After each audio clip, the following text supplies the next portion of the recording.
وہ بیچاری ساس بوڑھی ہو گئی ہے، سسر بوڑھا ہو گیا ہے، شوگر کے مریض ہیں، بار بار بھوک لگتی ہے، تکلیف ہے۔ بیٹا اپنی بیوی کو جاتی دفعہ کہہ گیا اماں ابا کا خیال رکھنا۔ وہ آئی ہے صبح، اس نے آ کے کہا ابا جی ناشتہ لاؤں؟ کا پتر مجھے ابھی بھوک نہیں۔ 2-3 گھنٹے کے بعد اس نے کہا بیٹا، تلخ بولی ہے جی، کہا جی ہے اس نے۔ لفظ جی بھی کبھی سخت ہوتا ہے، لہجہ سخت ہوتا ہے۔ اس نے جی کہا پر سخت کہا۔ پھر جب وہ آئی تو اس نے کہا بھی تو پوچھ کے گئی تھی۔ انہوں نے کہا بیٹا چلو بھوک لگ گئی ہے لے آؤ۔ اب وہ لائی ہے تو اس نے زور سے پٹکا ہے برتن، دروازہ گئی ہے تو زور سے بند کیا۔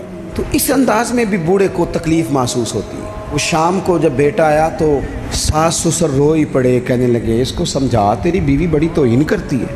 تو خاوند نے بلایا کہ ابا اماں تیری شکایت کر رہے ہیں، تو وہ کہتی ہے کہ انہوں نے پوچھو میں آکھیا کی ہے؟ انہیں آکھیا تو کچھ بھی نہیں۔ کوئی جملہ بتایا جا سکتا ہے؟ لہجے اتنے سخت ہیں، کچھ انداز اتنے سخت ہیں۔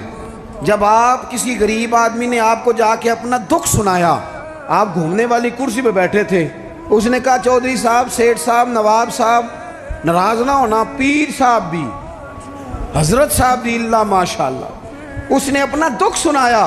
مجھے کو تھوڑی ضرورت پڑ گئی ہے، میری بیٹی کی شادی ہے، آپ نے کچھ بھی نہیں کہا۔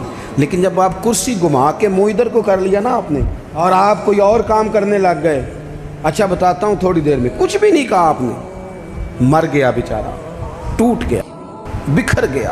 لہجہ جو ہے نا، لہجہ مار دیتا ہے، لہجہ بھی پیار والا ہو۔ حضرت لقمان اپنے بیٹے کو نصیحت کرتے ہیں، سورہ لقمان دیکھیے گا، ابتدائی آیات۔ فرمایا بیٹا لوگوں سے منہ ٹیڑھا کر کے بات نہ کرنا، تیرا انداز خوبصورت ہو، بولنے کا انداز خوبصورت، اپنے لہجوں میں حسن لائیں، محبت پیدا کریں، محبت کو فروغ دیں۔